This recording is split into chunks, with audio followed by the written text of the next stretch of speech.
Hey, what's going on, guys? It's CoJo here, and today I wanted to teach you guys what you need to do in order to get onto a team inside of CSGO and kind of the steps you need to take once you get on that team. I'm going to teach you guys what you need to do in order to get attention of these teams and, how to brand yourself as a player as well. But before we get into the video, I just wanted to let you guys know there is a message from the sponsor of today's video. Hey guys, make sure to check out CSGOnet. On CSGOnet, you can play with upgrades, trade-ups, and of course, so many different cases with extremely cool drops inside. Here's an example of one of the cases. I unboxed a pair of Shadow Daggers Doppler for huge profit. I also used their upgrade feature to get an M4A1S skin that I love while making profit with it. Withdrawing on the site is extremely easy. Simply go to your profile, find the skin that you want, and click claim. So guys, if you want to play on CSGOnet, they have so many options on how to deposit. If you use code CoJoMo, you will get a 40% bonus to your deposit. That is insane. For those of you lucky enough, there's a limited code CoJo that will get you a 100% bonus on your deposit. Link to CSGOnet will be in the description. All right, guys. So what we need to do in order to join a team is we need to be a player that teams want to pick up. So the first and most important thing that you need to do is to start practicing and making sure that you are at an individual level that is suitable to even join a team, right? And as many of you know, like you're going to start at the bottom as far as teams go. So the caliber of player you need to be is not very important for your first teams, but regardless, players are not going to want to play with you if you just have no idea what you're doing inside of the game. So with that being said, you need to, be pugging on faceit, esea if you're in North America, but in general, just faceit, and get yourself up, maybe level 5, 6, higher, the higher the better, but be a minimum of level 5, I'd say, before you even try to consider joining an open team or a lower tier team, right? So, get yourself fine-tuned inside of the game, but also, guys, get yourself fine-tuned outside of the game.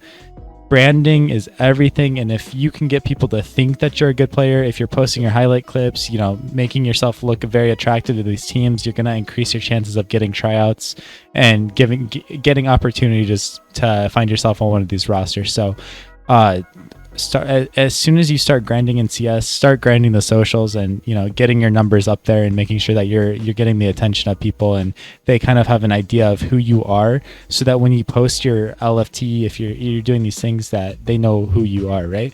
And where are we going to post these LFTs, guys? The easiest way to find a team is to start making a Twitter and connecting with people on Twitter. Find open players, find IM players, and start adding them as friends. Start messaging them, and do this before you're even looking for a team. Get in these people's friends list before you're even doing that. And also, guys, while you're pugging on faceit and increasing your level and becoming better, add players that are better than you, right? If your teammates are better than you, add them on faceit. They may not add you back, but there's a small chance that they will.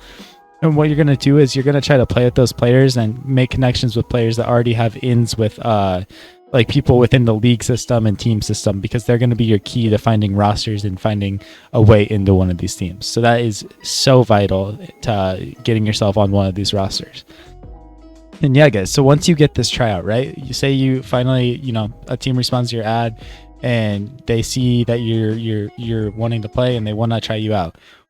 It is so important that when you get into this tryout, you showcase who you are as a player as well as a person. This is going to be your team. These are going to be your brothers, your people that you're going to be playing with, so that they need to know that you're actually capable of being a good human, a good person too. So don't focus 100% on your mechanical pure skills. Focus also on how good you are at problem solving and working together with others, because that is equally as important in the decision making process. Is does this guy have good vibes? Is he a good person? Does do I want to spend the next months with this guy every single day practicing and playing events? So make sure that one, you show up ready to shoot, you show up ready to play super well and perform as good as you can. But in the least, the one thing that you can control, no matter how bad of a day you're having inside of CS, is make sure that you show up with a good mental. Make sure you show these guys that they need you, that you're going to provide the positive vibes and good energy for the team. But yeah, guys, make sure that also when you're on doing this tryouts, that you know how to communicate. Make sure you're not just going into this tryout like a pug, right? It's not going to be super coordinated, but offer to flash your teammates. I'm flashing for you here. I'm going to smoke this. I'm going to really show this team that you have good communication and that you're able to do that. And also be open to constructive feedback when you're playing on these teams. Make it clear, like, hey guys, like, I want to learn with you guys, I want to learn from you, and I hope to teach you as well, but I am totally open to constructive feedback, and if you notice anything about my gameplay, let me know, and I am trying to get better. Let them know that right away, and they will appreciate your positive energy and your positive mental. And it's a refreshing breath compared to these players that will come into tryouts and try to ego the team, or act like they're better, and they're gonna appreciate that you are wanting to learn and get better. And you guys got to realize, joining a team is a commitment, right? It's a total commitment. So if you're doing these tryouts, make sure that you can do your best to open your schedule up and fully give your 100% to be on this team, right? So I would recommend, if you're trying to find a team and a home for you to play in, that you're actually able to give the time to be on this team, okay? And one thing I want to recommend to you guys when you're joining your very first team, be really open to constructive feedback and criticism, but do not treat this team like it's going to be your permanent home, okay?